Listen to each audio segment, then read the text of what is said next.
반도체 산업은 AI 투자 증가에 따른 HBM 수요 확대로 강한 호황 국면에 있습니다. 삼성전자, SK하이닉스, 마이크론 모두 주가가 크게 올라와 있는 상황입니다. 그렇다면 투자자 입장에서 중요한 질문은 이것입니다. 현재 조건에서 상대적으로 유망한 기업은 어디인가? 이번 영상에서는 반도체 3사에 대해 현재 주가에 반영된 시장의 기대 수준, 성장률 대비 가격, 잉여 현금 창출력, 그리고 EV EBITDA 기준 기업 가치를 비교해 보겠습니다.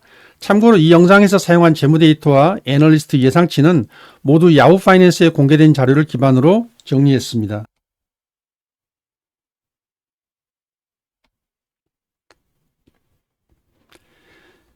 먼저 시장이 현재 각 기업에 대해 어떤 기대를 반영하고 있는지부터 보겠습니다.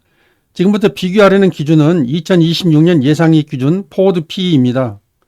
포워드 PE는 간단히 설명하면 P는 현재 주가이고 E는 이익입니다. 현재 주가가 금년 말에 예상되는 이익의 몇 배로 거래되고 있는가를 나타내는 지표로 다른 말로는 포워드 퍼 또는 포워드 PER이라고 부르기도 합니다. 즉 이 수치가 높을수록 현재 주가가 상대적으로 높은 수준에서 거래되고 있다는 의미로 볼 수 있습니다. 이 기준으로 반도체 3사를 비교해 보겠습니다. 먼저 마이크론입니다.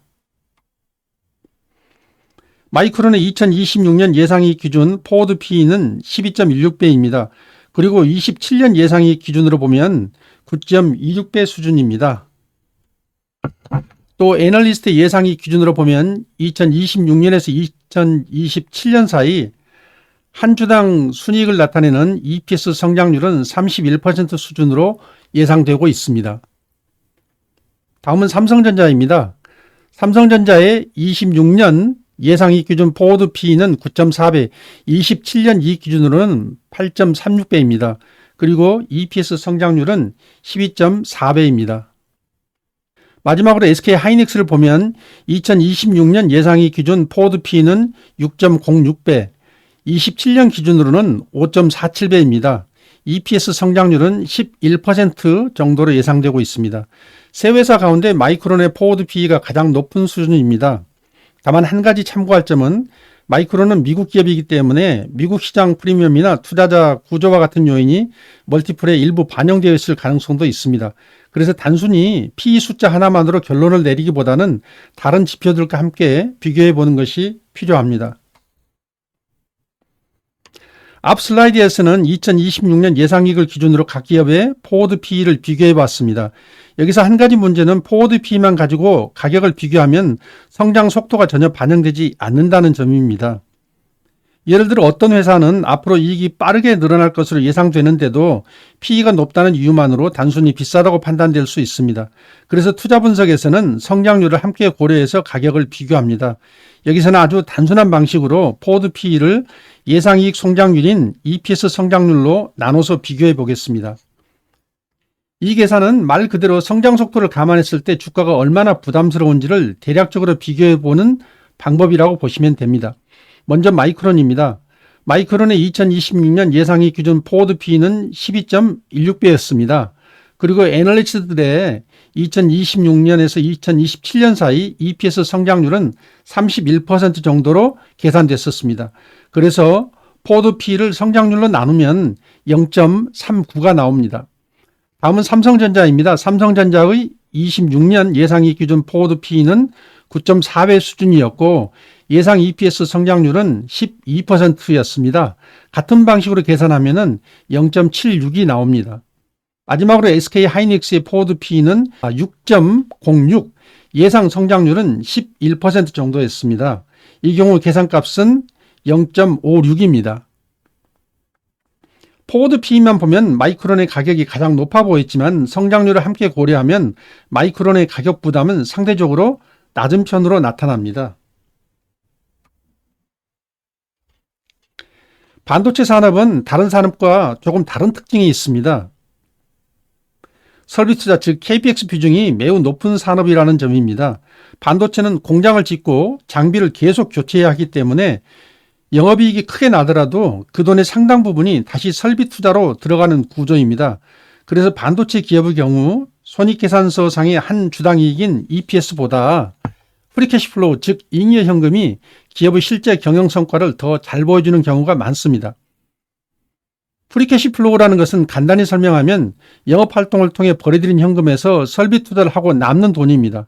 즉 기업이 실제로 손에 쥘 수 있는 현금이라고 볼 수 있습니다. 먼저 마이크론의 경우를 보겠습니다. 2025년 실적 기준으로 보면 영업활동을 통해 들어온 현금 OCF는 약 227억 달러입니다. 그리고 같은 기간 동안 설비 투자 즉 KPX는 약 180억 달러였습니다. 그래서 영업현금에서 설비 투자를 제외하고 남는 잉여현금 프리캐시 플로우는 46억 달러 정도입니다. 이걸 매출과 비교해 보면 프리캐시 플로우 마진은 11% 수준입니다. 즉 매출 100달러를 올렸을 때 대략 11달러 정도의 잉여현금이 남는다는 의미입니다. 또 하나 중요한 지표가 있는데 매출 대비 설비 투자 비율 즉 KPX 레비뉴입니다. 여기서 레비뉴는 매출을 말하죠. 마이크론의 경우 43% 정도입니다. 이 말은 매출의 43%를 설비에 투자하고 있다는 의미입니다. 그래서 반도체 산업에서는 손익계산서상의 이익이 크게 보이더라도 대규모 설비 투자 때문에 실제로 기업에 남는 현금은 훨씬 적을 수 있습니다. 다음 슬라이드에서는 같은 방식으로 삼성전자와 SK하이닉스의 현금 창출력을 비교해 보겠습니다. 먼저 삼성전자입니다. 2025년 실적 기준 영업활동을 통해 들어온 현금 OCF는 약 85조 원입니다. 그리고 같은 기간 설비투자 즉 KPX에는 52조 원 수준입니다. 그래서 영업현금에서 설비투자를 제외하고 남는 잉여현금 프리캐시 플로우는 33조 원 정도입니다.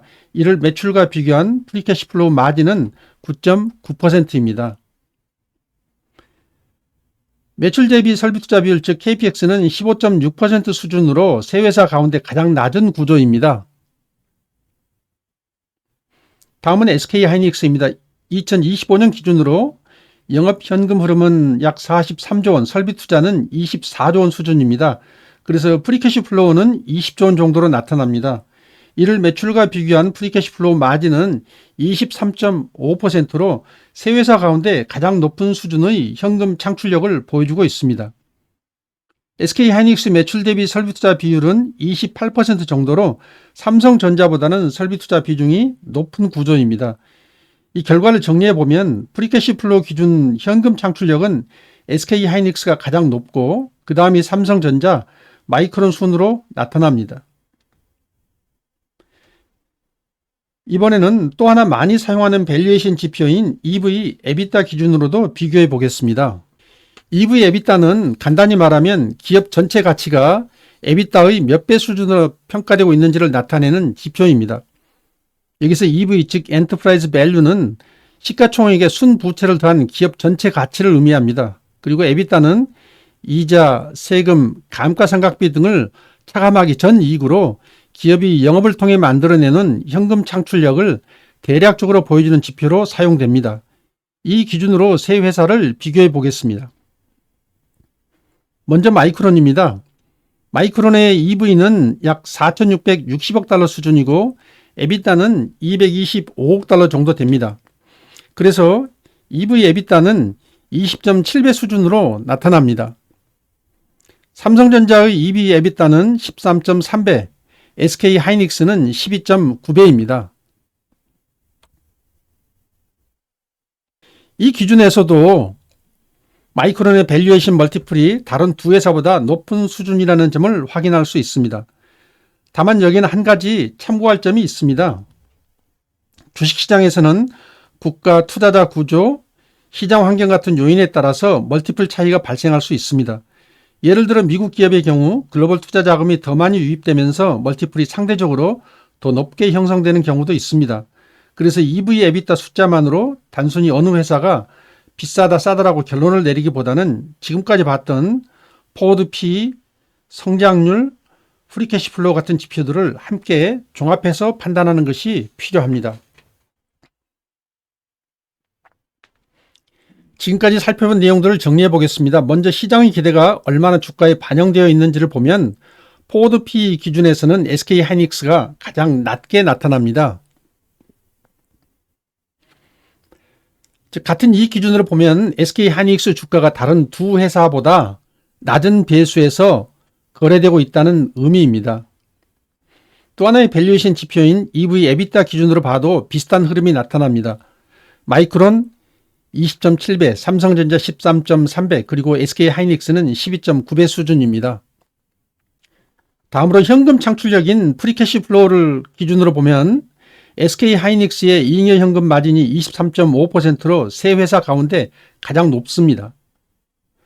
매출 대비 설비 투자 비율을 보면 마이크론이 43% 수준으로 세 회사 가운데 가장 공격적인 설비 투자를 진행하고 있습니다.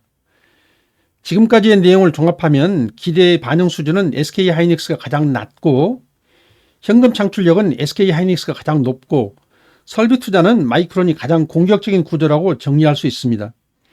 다만 이 분석에는 한 가지 중요한 전제가 있습니다. 앞으로도 HBM 수요가 계속 유지되고 반도체 수출이 크게 둔화되지 않고 D램 가격이 하락 전환 신호를 보이지 않는다는 전제입니다. 이와 같은 전제 조건을 기준으로 보면 현재 시점에서는 낮은 기대 반영 수준과 높은 현금 창출력을 고려할 때 SK하이닉스가 가장 균형적인 선택으로 해석될 수 있겠습니다. 이어지는 다음 영상에서는 반도체 산업의 호황이 언제까지 이어질 수 있는지, 그리고 업황이 꺾이기 시작하는 신호는 무엇인지 설비 투자 흐름을 중심으로 한 번 더 살펴보겠습니다. 영상을 시청해 주셔서 감사합니다. 영상이 도움이 되셨다면 구독, 좋아요 부탁드립니다. 감사합니다.